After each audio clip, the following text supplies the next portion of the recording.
আসসালামু আলাইকুম, কেমন আছেন বন্ধুরা? আশা করছি আল্লাহর রহমতে ভালো আছেন। তো আজকে আপনাদের দেখাবো কিভাবে চিংড়ি মাছ দিয়ে কচুচড়া রান্না করা যায়। এটা বাঙালিদের খুবই জনপ্রিয় একটা খাবার। তো এই জন্য আমি নিয়ে নিয়েছি ছড়াগুলোকে আমি কাটারের সাহায্যে ভালো করে পরিষ্কার করে নিয়েছি। তারপর চুলাতে এগুলো ভাপিয়ে নেওয়ার জন্য হলুদ দিয়ে পানি দিয়ে বসিয়ে দিয়েছি। তো 2 মিনিট বাফালেই হয়ে যাবে। তো এপাশে আমি চিংড়ি মাছ নিয়ে নিয়েছি। চিংড়ি মাছের লবণ হলুদ দিয়ে ভালো করে মেখে নিয়েছি। তারপর কড়াই বসিয়ে দিয়েছি। কড়াইতে দিয়ে দিলাম চিংড়ি মাছগুলো। তো চিংড়ি মাছগুলো ফিট করে ভেজে নেব। তো দেখতে পাচ্ছেন আমি নেড়ে ছেড়ে ভেজে নিচ্ছি। তো ভেজে নেওয়া হয়ে গেছে, আমি চিংড়ি মাছগুলো উঠিয়ে নিচ্ছি একটা বাটিতে। তো ওই একই তেলেই আমি দিয়ে দিব এখন কয়েকটা জিরা, আস্ত জিরা, তারপর কয়েকটা রসুন, তারপর দিয়ে দিচ্ছি পেঁয়াজ কুচি। তো এগুলো ভালো করে নেড়ে ছেড়ে একটু ভাজা ভাজা করে নেব। এই যে দেখতে পাচ্ছেন এখন আমি দিয়ে দিচ্ছি টমেটো কুচি। তো টমেটো কুচি এগুলা পেঁয়াজের সাথে ভালো করে মিক্স করে নিচ্ছি। এখন দিয়ে দেব পরিমাণ মতো লবণ, তারপর দিয়ে দিব আধা চামচ জিরে, তারপর দিয়ে দিচ্ছি আধা চামচ হলুদ গুঁড়ো। পরে আমি আরও আধা চামচ হলুদ গুঁড়ো দিয়ে দিয়েছিলাম, মোটা 1 চামচ। তো দিয়ে দিয়েছি লাল মরিচ আধা চামচ।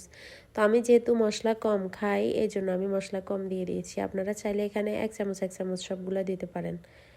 তো আমি একটু গরম পানি দিয়ে নেড়ে ছেড়ে ঢেকে দিয়েছি। তো 3-4 মিনিট অপেক্ষা করার পরে ঢাকনা খুলে দেখছি কেমন হয়েছে। তো এগুলা একদম কষানো হয়ে গেছে। তো এরপর যে আমি ভেজে রাখা চিংড়ি মাছগুলো দিয়ে দিচ্ছি।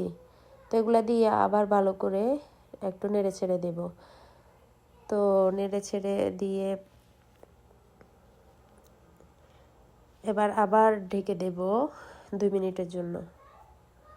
তো 2 মিনিট পরে আবার ঢাকনা খুলে দেখছি কেমন হয়েছে। এখন প্রায় হয়ে এসেছে।